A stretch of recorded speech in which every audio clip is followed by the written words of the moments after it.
بسم اللہ الرحمن الرحیم۔ مشروعیت جہاد سن 1 ہجری، سریہ حمزہ، سریہ عبیدہ رضی اللہ عنہما۔ نبی کریم صلی اللہ علیہ وسلم کی 53 سالہ زندگی کا اجمالی نقشہ سامعین کے سامنے آ چکا ہے۔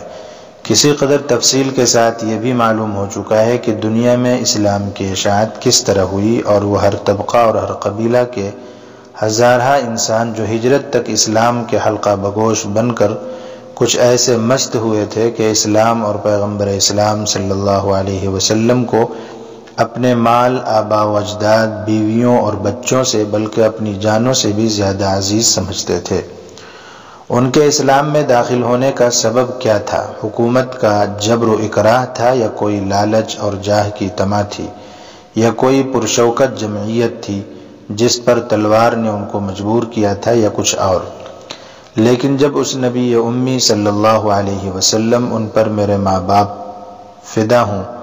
کہ جب ان کے حالات طیبات پر نظر ڈالی جاتی ہے تو بلا وہم اختلاف ان سب کا جواب نفی میں ملتا ہے، اور ظاہر ہے کہ وہ یتیم جس کے والد کا سایہ دنیا میں آنے سے پہلے ہی اس کے سر سے اٹھ چکا ہو، اور جس کو بچپن کے 6 سال میں والدہ کی آغوش شفقت سے بھی جواب مل گیا ہو، جس کے گھر میں مہینوں آگ جلنے کی بھی نوبت نہ آتی ہو، جس کے گھر والوں نے کبھی پیٹ بھر روٹی نہ کھائی ہو، جس کے رہے سہے عزیز و اقارب بھی ایک کلمہ حق کہنے کی وجہ سے نہ صرف یکسو بلکہ سخت دشمن ہو گئے ہوں، وہ کیا کسی پر حکومت کر سکتا ہے؟ یا مال کے لالچ سے یا تلوار کے زور سے کسی کو کیا اپنا ہم خیال بنا سکتا تھا؟ اس کے علاوہ تاریخ کے دفتر سامنے ہیں، جن میں بلا اختلاف موجود ہے کہ حضرت صلی اللہ علیہ وسلم کی عمر شریف کے یہ 53 سال اس طرح گزرے کہ ابتدائی بے سر و سامانی و بے کسی کے بعد جب اسلام کو ایک ظاہری قوت بھی حاصل ہوئی اور بڑے بڑے شجاع و بہادر اور متمول صحابہ اکرام داخل اسلام بھی ہو گئے، اس وقت بھی اسلام نے کسی کافر پر ہاتھ نہیں اٹھایا، بلکہ ظالموں کے ظلم کا جواب تک نہ دیا۔ حالانکہ کفار مکہ کی طرف سے نہ صرف حضرت صلی اللہ علیہ وسلم کی ذات اقدس بلکہ آپ صلی اللہ علیہ وسلم کے تمام متعلقین، آل و اتباع پر بھی وہ ظلم ڈھائے گئے کہ بیان اور تحریر میں نہیں آ سکتے۔ کفار قریش نے جو ہر قسم کی قوت و شوکت رکھتے تھے، آپ صلی اللہ علیہ وسلم کی ایذار ثانی بلکہ قتل کرنے میں کوئی امکانی دقیقہ اٹھا نہیں رکھا تھا۔ جیسا کہ 3 سال تک آپ صلی اللہ علیہ وسلم کا مع اپنے متعلقین کے محصور رہنا، آپ صلی اللہ علیہ وسلم کے ساتھ قریش کا مکمل مقاطعہ یعنی بائیکاٹ، آپ صلی اللہ علیہ وسلم کے قتل کے لیے سازشیں، صحابہ کرام کو ہر قسم کی ایذائیں پہنچانا وغیرہ وغیرہ، آپ معلوم کر چکے ہیں۔ یہ سب کچھ تھا، مگر قرآن کریم اپنے پیرووں اور اپنے ماننے والوں کو صبر و استقلال کے سوا کسی حربہ کے استعمال کی اجازت نہ دیتا تھا۔ ہاں، اس وقت جس جہاد کا حکم تھا وہ یہ کہ کفار کو حکمت اور نصیحت کی باتوں سے اپنے رب کی طرف بلاؤ، ادع الی سبیل ربک بالحکمت والموعظۃ الحسنۃ وجادلہم باللتی ہی احسن۔ اس آیت کریمہ کا یہی مضمون ہے۔ اور اگر باہمی مکالمے کی نوبت آئے تو حسن تدبیر اور نرم کلام سے ان کا مقابلہ کریں، اور قرآن کے دلائل واضحہ سے ان کے ساتھ پورا جہاد کرو تاکہ وہ حق کو سمجھ لیں۔ اس وقت تک جو ہزارہ انسان اسلام کے حلقہ بگوش بن کر ہر قسم کے مصائب کا نشانہ بننے پر راضی ہوئے، ظاہر ہے کہ وہ دنیاوی طمع یا حکومت کے جبر یا تلوار کے ذریعے سے مجبور نہیں ہو سکتے۔ اس کھلی ہوئی ہدایت کو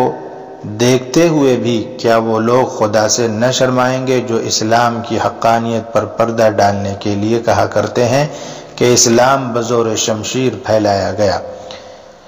کیا وہ اس کا کوئی جواب دے سکتے ہیں کہ ان تلوار چلانے والوں پر کس نے تلوار چلائی تھی، جو نہ صرف مسلمان بنے بلکہ اسلام کی حمایت پر تلوار اٹھانے اور اپنی جانوں کو خطرے میں ڈالنے پر راضی ہو گئے؟ کیا وہ بتلا سکتے ہیں کہ ابو بکر صدیق فاروق اعظم، عثمان غنی، علی مرتضی رضی اللہ عنہم اجمعین پر کس نے تلوار چلا کر ان کو مسلمان بنایا تھا؟ اور ابو ذر و انیس اور ان کے قبیلہ کو کس نے مجبور کیا تھا کہ وہ سب کے سب مسلمان ہو گئے؟ ضماد ازدی کو کس نے مجبور کیا تھا؟ اور طفیل بن عمر دوسی اور ان کے قبیلہ پر کس نے تلوار چلائی؟ اور قبیلہ بنو عبد الاشہل کو کس نے دبایا تھا؟ اور تمام انصار مدینہ پر کس نے زور دیا تھا جنہوں نے فقط اسلام قبول نہیں کیا بلکہ آپ صلی اللہ علیہ وسلم کو اپنے یہاں بلا کر تمام ذمہ داری اپنے سر لی اور اپنے جان و مال آپ صلی اللہ علیہ وسلم پر قربان کیے؟ بریدہ اسلمی رضی اللہ تعالی عنہ کو کس نے مجبور کیا تھا کہ 70 آدمیوں کی جماعت لے کر مدینہ کے راستہ میں آپ صلی اللہ علیہ وسلم کی خدمت میں حاضر ہوئے اور برضا و رغبت مسلمان ہو گئے؟ نجاشی بادشاہ حبشہ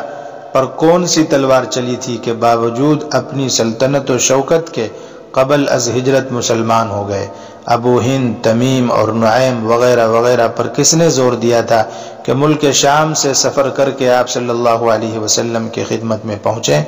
اور آپ صلی اللہ علیہ وسلم کی غلامی اختیار کریں؟ اور اسی قسم کے صدہا واقعات جن سے کتب تاریخ بھری ہوئی ہیں، یہ ناقابل انکار مشاہدات ہیں جن کو دیکھ کر ہر انسان یہ یقین رکھے بغیر نہیں رہ سکتا۔ اسلام اپنی اشاعت میں تلوار کا محتاج نہیں، اور نہ فرضیت جہاد کا یہ مقصد ہو سکتا ہے کہ لوگوں کے گلے پر تلوار رکھ کر کہا جائے کہ مسلمان ہو جاؤ، یا ان کو کسی جبر و اکراہ سے اسلام میں داخل کیا جائے۔ جہاد کے ساتھ ہی جزیہ کے احکام اور کفار کو اہل ذمہ بنا کر ان کے جان و مال کی حفاظت بالکل مسلمانوں کی طرح کرنے کے متعلق اسلامی قواعد خود اس کی شہادت ہیں کہ اسلام نے کبھی کفار کو اسلام قبول کرنے پر بعد فرضیت جہاد بھی مجبور نہیں کیا۔ اس لیے ایک منصف مزاج انسان کا فرض ہے کہ ٹھنڈے دل سے اس پر غور کرے کہ اسلام میں فرضیت جہاد کس غرض اور کن فوائد کے لیے ہوئی، اور اسے اس وقت یہ یقین کرنا پڑے گا کہ جس طرح وہ مذہب کامل نہیں سمجھا جا سکتا جس نے لوگوں کا گلا گھونٹ کر بجبر و اکراہ ان کو اپنے سلسلے میں داخل کیا ہو، اسی طرح وہ مذہب مکمل نہیں جس میں سیاست نہ ہو، وہ سیاست نہیں جس کے ساتھ تلوار نہ ہو، وہ ڈاکٹر اپنے فن کا ماہر نہیں ہو سکتا جو صرف مرہم لگانا جانتا ہے مگر سڑے ہوئے فاسد شدہ اعضاء کا آپریشن کرنا نہیں جانتا۔ کوئی عرب کے ساتھ ہو یا عجم کے ساتھ، کچھ بھی نہیں ہے تیغ نہ ہو جب قلم کے ساتھ۔ سمجھو اور خوب سمجھو کہ جب عالم کے جسم میں شرک کے زہریلے جراثیم پیدا ہو گئے اور وہ ایک مریض جسم کی طرح ہو گیا تو رحمت خداوندی نے اس کے لیے ایک مصلح اور مشفق طبیب حضرت صلی اللہ علیہ وسلم کو بھیجا، جس نے 53 سال تک متواتر اس کے ہر عضو اور ہر رگ و ریشہ کی اصلاح کی فکر کی، جس سے قابل اصلاح اعضاء تندرست ہو گئے، مگر بعض اعضاء جو بالکل سڑ چکے تھے ان کی اصلاح کی کوئی صورت نہ رہی، بلکہ خطرہ ہو گیا کہ ان کی سمیت تمام بدن میں سرایت کر جائے۔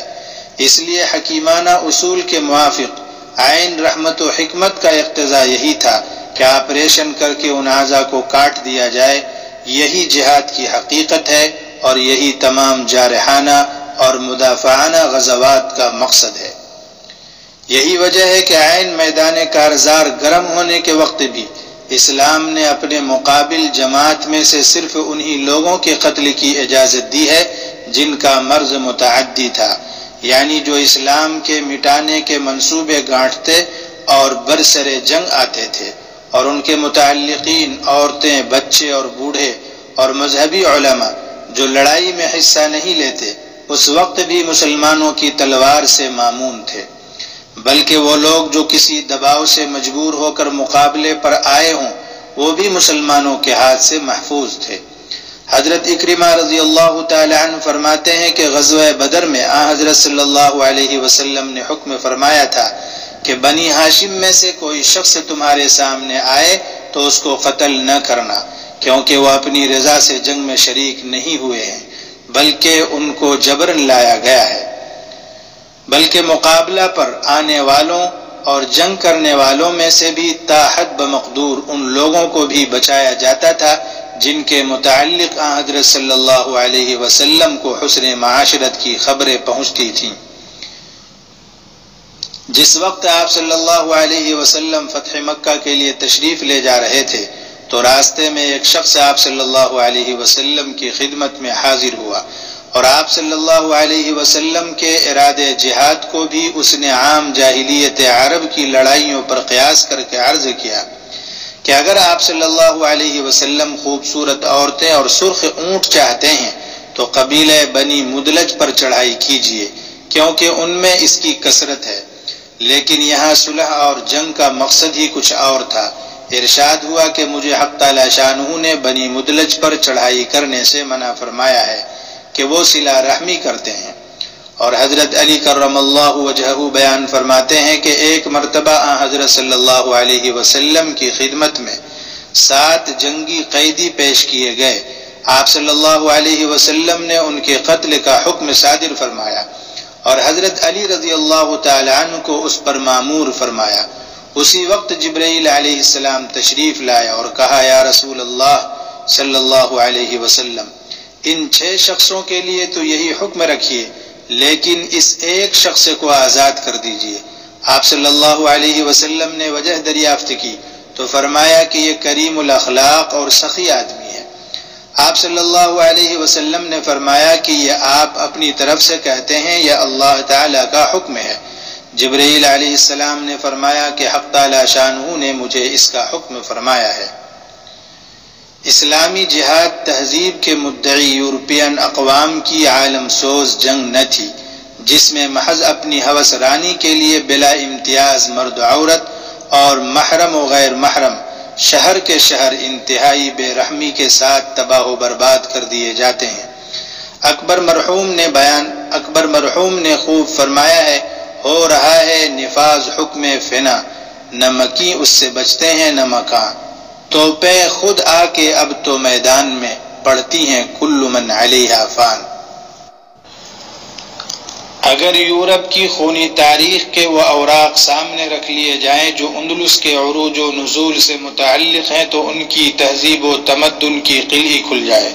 کیونکہ خود یورپین مورخین کے بیان و اقرار کے موافق وہاں نظر آتا ہے کہ 9ویں صدی عیسوی تک توپ و تفنگ، قتل و غارت اور طرح طرح کے مصائب ڈال کر مسلمانوں کو عیسائیت کی طرف مجبور کیا گیا۔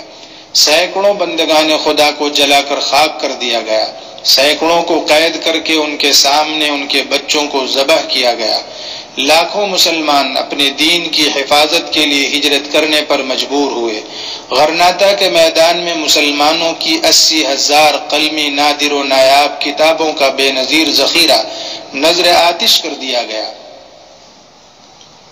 16ویں صدی میں ملک فلیمپ نے اپنی قلمرو میں عربی زبان کا ایک جملہ بولنے کو جرم قرار دیا، مسلمانوں کے آثار کو ایک ایک کر کے مٹایا گیا۔ قرطبہ کی یکتائے روزگار بے نظیر جامع مسجد میں متعدد گرجے بنائے گئے۔ قصر حمرہ اور زہرہ جو عالم میں بے نظیر اور 12,000 برجوں پر مشتمل اور اشہد ان لا الہ الا اللہ کی آوازوں سے گونجنے والے تھے، ان میں صلیبیں قائم کی گئیں، گرجے بنائے گئے جو اب تک قائم ہیں۔ لیکن حقیقت یہ ہے کہ لوگ دوسرے کی آنکھ کا تنکا تک دیکھتے ہیں، مگر اپنی آنکھ کا شہتیر بھی نظر انداز کر دیا جاتا ہے۔ بقول اکبر الہ آبادی، اپنے عیبوں کی نہ کچھ پرواہ ہے، اپنے عیبوں کی نہ کچھ پرواہ ہے، غلط الزام بس اوروں پہ لگا رکھا ہے، یہی فرماتے رہے تیغ سے پھیلا اسلام، یہ نہ ارشاد ہوا توپ سے کیا پھیلا ہے۔ الغرض مدافعانہ اور جارحانہ جہاد کا مقصد مکارم اخلاق کی اشاعت اور اسلام کا تحفظ و تبلیغ، اسلام کے راستے میں جو رکاوٹیں ڈالی جاتی تھیں ان کا ہٹانا تھا۔ ان تمام واقعات پر نظر ڈالنے کے بعد جس عام یورپین مورخین اور مارگولیوس وغیرہ کا یہ خیال بالکل غلط اور افترا رہ جاتی ہے کہ اسلامی جہاد کا مقصد صرف لوگوں کو مسلمان کرنا اور لوٹ مار کر کے اپنا معاش مہیا کرنا تھا۔ اسی طرح اسلامی روایات اور تعامل صحابہ کو جمع کرنے کے بعد اس میں بھی شک نہیں رہتا کہ اسلام میں جس طرح بغرض تحفظ مدافعانہ جہاد کو فرض کیا گیا ہے، اسی طرح حفظ ما تقدم اور موانع تبلیغ کو راستے سے ہٹانے کے لیے جارحانہ جہاد بھی قیامت تک کے لیے ضروری کیا گیا ہے۔ اور جس طرح مدافعانہ جہاد کی غرض لوگوں کو بجز مسلمان بنانا نہیں ہے، اسی طرح جارحانہ جہاد کا مقصد بھی کسی طرح یہ نہیں ہو سکتا، خصوصاً جب کہ اسلام کا وسیع دامن عین وقت جہاد میں بھی کفار کو اپنی پناہ میں لینے اور کفر پر قائم رہتے ہوئے ان کی جان و مال، عزت و آبرو کی اسی طرح حفاظت کرنے کے لیے پھیلا ہے جس طرح ایک مسلمان کی حفاظت کی جاتی ہے، جس میں مدافعانہ انداز اور جارحانہ جہاد دونوں برابر ہیں۔ نیز دنیا میں حقیقی امن و امان قائم کرنا، ضعیفوں کو ظلم سے چھڑانا وغیرہ جو جہاد کے مقاصد ہیں، ان میں بھی دونوں قسمیں یکساں ہیں۔ اس لیے